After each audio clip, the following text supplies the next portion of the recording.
today the weather is disgusting, so I decided that I would stay inside and make a little story time for you. Today's story time is gonna be about really annoying coworkers that I've had. Honestly, the list goes on and on. I just picked like 3 at random. Basically, I'm making this video because I'm having an issue with someone at work right now, and I just want to like channel that stress. I'm not going to talk about that coworker today, but if you want to hear about it, let me know.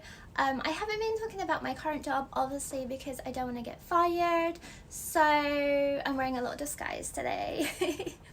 I got this wig obviously because I have quite bright blonde hair and it doesn't suit a lot of clothes, particularly right now. Like, there's this particular shade of like purpley pink that's really popular, doesn't suit me, so I thought I would try something a little bit darker. I honestly not really feeling this right now, but I don't know, I know it doesn't really suit me that much, but it's nice to have a little change, I don't know. And I thought I had to get a little disguise for when I need to commit crime or make videos about my coworkers.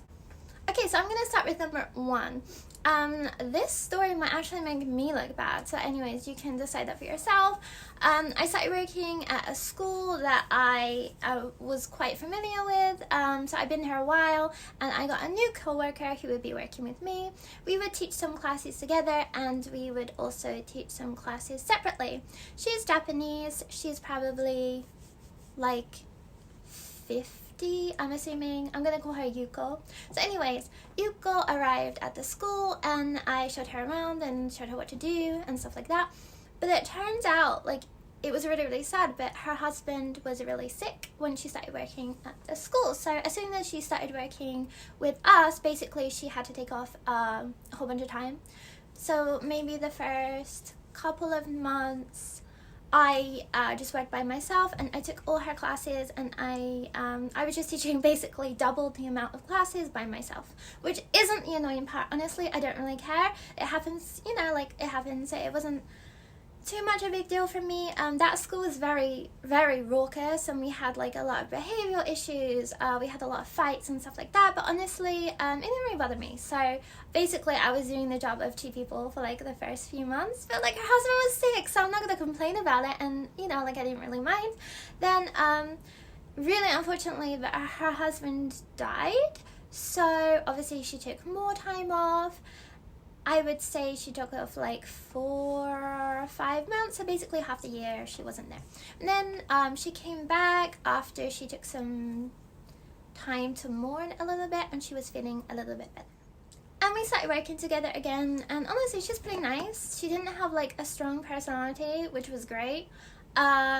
Basically she would just join my class. I would tell her what we're doing, and she would just kind of like assist, tell the noisy kids to be quiet and to sit down and stuff like that. And after a few more months, then she suddenly found her momentum again, and she would start teaching stuff like grammar in Japanese, which is obviously something that I can't do well. So yeah, it ended up being quite a nice balance, and I honestly really enjoyed working with her. So yeah, for the next few months, we just kind of fell into quite a good working relationship where we would just work together simultaneously. I would teach my classes, she would teach her classes, and yeah, it went really well. But then the trouble started actually the end of the year, which is the end of our contract, when she could decide if she wanted to stay or if she wanted to come back. I'll probably make a video about this. I don't think I talked about this, but basically around that time, this was a few years ago, my mom got really sick, and basically I was told that I should go to Spain to basically say goodbye to her, because it didn't look like that she was going to live much longer. So the start of the break that we had before the next year, I went back to Spain. I didn't take any time off, thankfully. It just lined up so that I wouldn't have to take time off work. It would just be like the winter break or the spring break, I forget which one it was. So yeah, I went back to Spain, and I went to visit my mom, and basically that whole 2 weeks was a lot.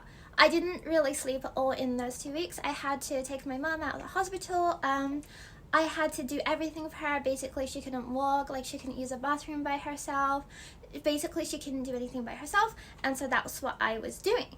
The final thing I had to do before I left work was basically leave a list of all the students' names and their grade, and a little comment next to them saying, you know, like why I gave them this grade. This is actually not my job, this is the Japanese teacher's job, to give the final grade. So I basically did her job for her, and I wrote like, I don't know, like 300 students' comments and grades, and I left them on her desk, and basically all she had to do was input this information into the computer, and that's her final thing. That's all she had to do.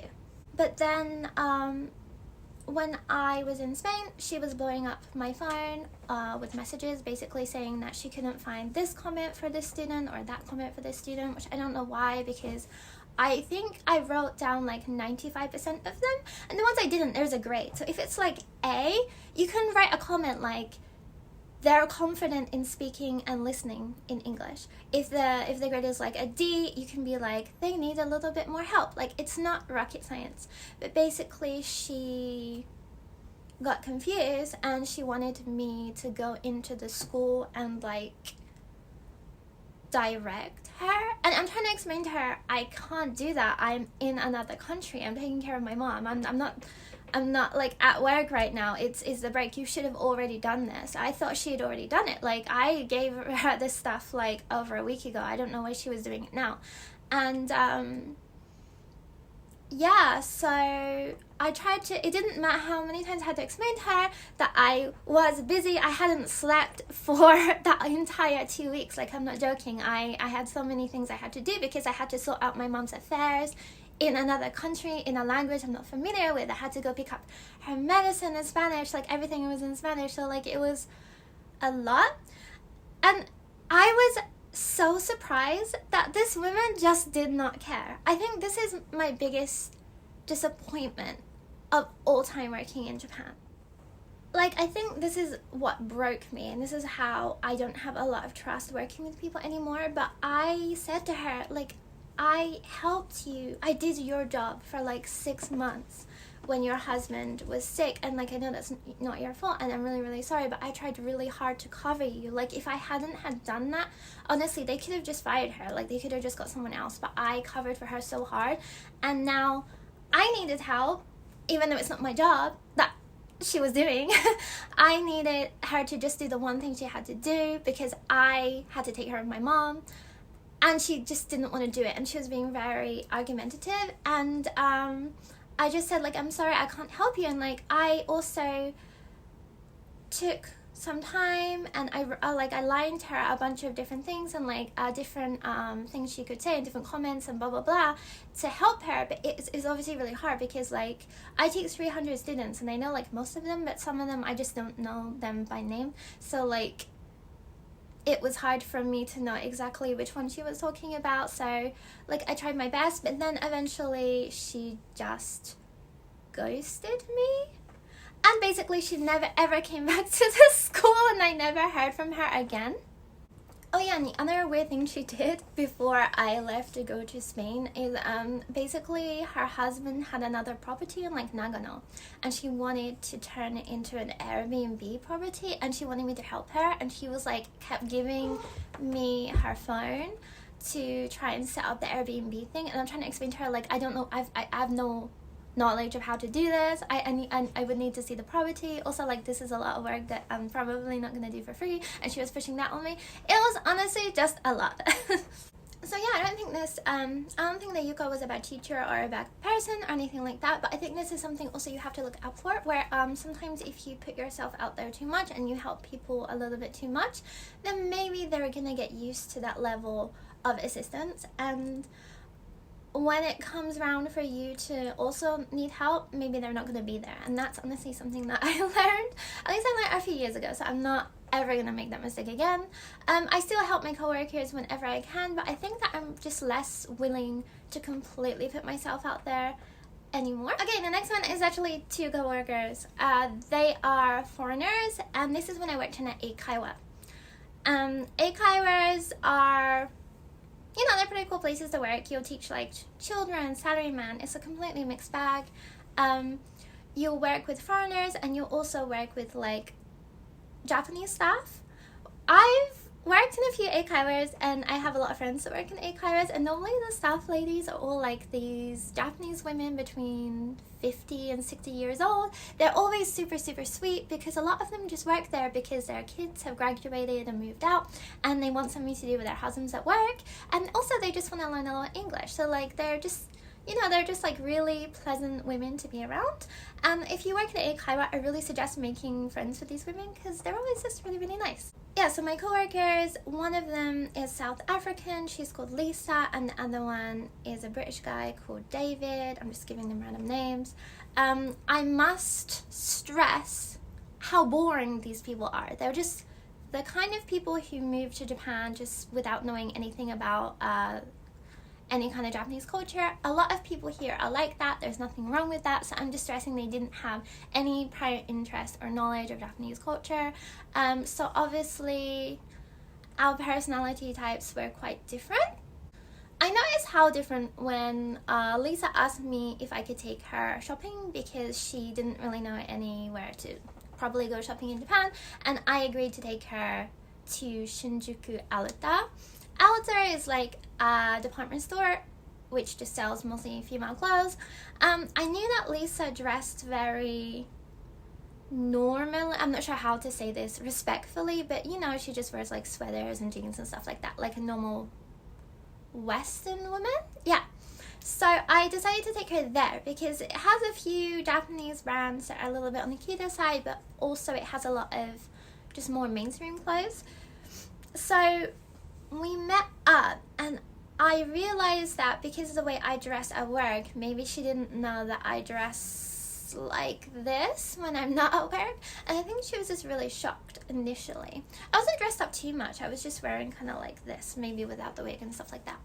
She did not like Alta, let me tell you. She just, her eyes were this big the whole time. She kept saying, "Why are the shop staff all dressed like whores?" Which is hilarious because I think Shinjuku is kind of like a gyaru district. I guess the women, they do dress a little bit gyaru, but they were completely covered apart from maybe having like fishnet tights. And she hated the women's eye makeup because they were wearing colorcon, which I'm wearing now, and she said they all look like aliens and baby prostitutes. And considering I was also dressed like that, it was kind of a little bit insulting because like I didn't think I looked like an alien baby prostitute. But yeah, that's like a little bit of insight into my coworkers. The trouble came when it was nearing Halloween, and the staff ladies put up loads of little decorations like origami bats and pumpkins and things, and we were talking a little bit about what we would do for Halloween and maybe having a little Halloween party. My coworkers saw the Halloween decorations going up and they were horrified. Like, it's not like a religious thing, they're just really boring people. And I spoke to them a little bit before asking if they were going to dress up a little bit, and they said they would think about it. And I said, you know, like, I'm not asking you to go all out. If you want, because I have a bunch of stuff in my house, I can bring you like a little witch hat or a little pumpkin hat or something. Just something to like spruce up the atmosphere, because we mostly teach children and our day of teaching fell on Halloween. So I just think it would be really nice for the kids to share in that kind of culture, because, you know, they might even be expecting it. My coworkers said, and I noticed they gave each other like a look, but they were like, "Oh, don't worry, we already decided what our costumes are gonna be, so don't worry about it." I was like, okay, I should have worried about it, but I think I just had too much going on at that time. So yeah, I went home and I got my costume ready. I dressed as like a witch. It was not original or anything, but the kids really enjoyed it. I came to work and there were even more decorations everywhere. The staff ladies really went out, loved them. I had like, you know, like a Lolita dress on and a witch hat, and when the kids saw it, they screamed. They were really happy. They were just so excited. All the kids also came in little Halloween costumes, which was adorable. But yeah, so my coworkers arrived slightly after I did, and they weren't wearing costumes. And I was shocked. The staff ladies were also shocked too, because they also told the staff ladies they would dress up, and I was like, where are your costumes? And they said, our costume is ourselves, we're cosplaying as English teachers, haha. And they thought it was really, really funny. And honestly, I was so mad, because I was like, we've been telling you for weeks that they're gonna have a Halloween party today. I have a class full of little kids, and they both have a class of little kids simultaneously. So in my class, we're going to be doing Halloween stuff, and in their classes, they're just going to be doing regular stuff. And it's just like, it was just so stupid. Like, I don't understand. They said that they were too embarrassed to dress up or whatever. I'm like, you're teaching children. When you're teaching children, you have to let a little bit of your dignity go. Like, I'm sorry, but just wear like a little tiny pumpkin on your head or something, or like a little cape. I swear to God, it will make these kids' days. All these kids do is go to school and study. Like, it's nice to just give them little treats like this, so their lives aren't utterly and completely mundane. And it's just so selfish. So yeah, I taught my classes in the other room. It was a whole bunch of fun. The kids had a really good time. And their classes, they just taught regular English classes, and their students were dressed in Halloween costumes and expecting like a little bit, you know, just like something, just like a Halloween game or something like that, and they didn't get anything. So they left really dejected, and my kids were really happy. And it just made me really upset. So yeah, when you're teaching kids, if you don't want to be a little bit silly and you don't want to dress up, or you don't want to sing a song or play a game, blah, blah, blah, blah, blah, if you feel like you're above that, don't teach kids, just teach adults. Like, it's just that simple. Like, I don't understand. It makes me so mad, because I have so many fantastic memories when I was a kid of my teacher doing these little parties, and it just makes your life a little bit happier, particularly for Japanese kids, because all they do is study. It's nice to just give them something to look forward to. Okay, the last one, I'll make it super quick, because this video ended up me just angrily ranting, as usual. But the last one is just a guy I worked with in a school a few years ago. He was, I think he was Welsh. But yeah, we'll call him Peter, because I also forget his name, completely nondescript. He seemed nice. And we didn't teach any classes together, but in the teacher's room, it was a really, really small one. We used to chat now and then, and eventually we started talking about video games, and he said that he played Nintendo Switch, so we used to talk about that. He used to talk a lot about his Japanese girlfriend, and I would talk about my Japanese boyfriend, and it just seemed like a really wholesome kind of friendship. A lot of guys, like a lot of Western guys who come here, only really like Asian women, so I kind of just assume they're not going to be attracted to me, which is often a mistake. We worked together for like almost a whole year, so I feel like I knew him pretty well. He had a pretty calm, normal personality. I didn't realize what a 180 he was gonna do, and completely surprised me, because oh my god, I wasn't going back to that school because of a schedule change, and that my other school needed me more, so I said goodbye to everyone. I got my gifts. It was honestly great. Really enjoyed working at that school. I left. He mailed me online now and again, asking like if he wanted to play on Switch, and occasionally we would play like some game. I forget, maybe like Mario Party or some shit. I don't really remember. Then one day he line mailed me at like 2 a.m. My general rule is, if a guy I don't really know mails me after 10 p.m, don't answer it. I don't know what it is about men at night. I just feel like the spirit of Beelzebub just possesses their body, and they pick up their phone and they just start mailing weird stuff to girls who aren't interested in them. But this happens quite a lot. And yeah, he just mailed me asking if I was awake, and I don't know why I responded. I guess because it, like I didn't think this guy was going to be like this, but I said I was awake, and he asked if I wanted, if he could turn on his webcam, and I was like, oh god. I was like, why? And then he asked me if I could watch him, and already I just thought, like I already knew, but like a small part of me wanted to hope that this man I had built a friendship with wasn't going to be creepy, and I responded, what you do what?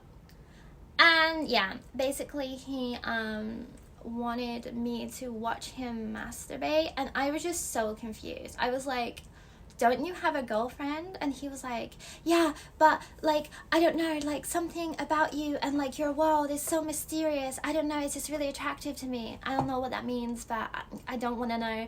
I just said, bro, out of respect for our friendship, if you stop now, I won't report you to our boss, but like never ever mail anyone at work anything like this ever again. And then he was like, oh, but like I can pay you. And I'm like, we've talked about our salaries.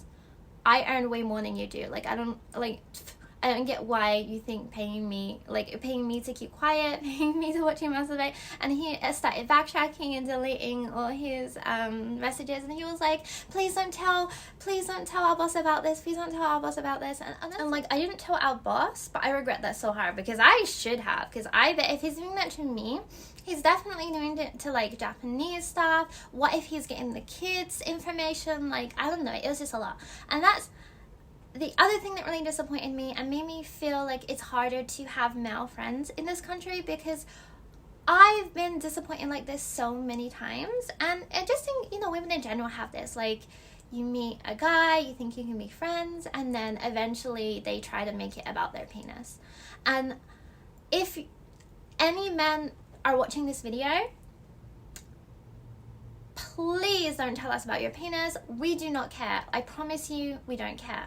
If you're friends with a woman and you feel like you want to take it further, she will tell you if she's interested in you. She will give some signs. Please do not mail your female friends past 10 p.m. unless you have a very good reason. And yeah, that concludes my disappointing coworkers that I've ever had. There's way more. Like, I could honestly go on. Like, I don't want to feel like I'm complaining all the time, because working in Japan, I've worked with hundreds and hundreds of people. Most of them are great, honestly, nice, easy to work with. But of course, working with anyone, you're always gonna find people that your personality clashes with, and honestly, just a lot of people are just not very good at their jobs. But anyways, thank you for watching today's video. I'm honestly just stressed from work, and this is a really good way for me to relieve my stress. So thank you for listening to my rambling. Let me know if you have any questions or if you have anything similar with you. This is not a Japan specific problem. I promise you, I've had coworkers like this in England. Don't let this turn you off of wanting to move to Japan. Honestly, most people I work with are really, really nice. So yes, thank you for watching, and as always, please subscribe.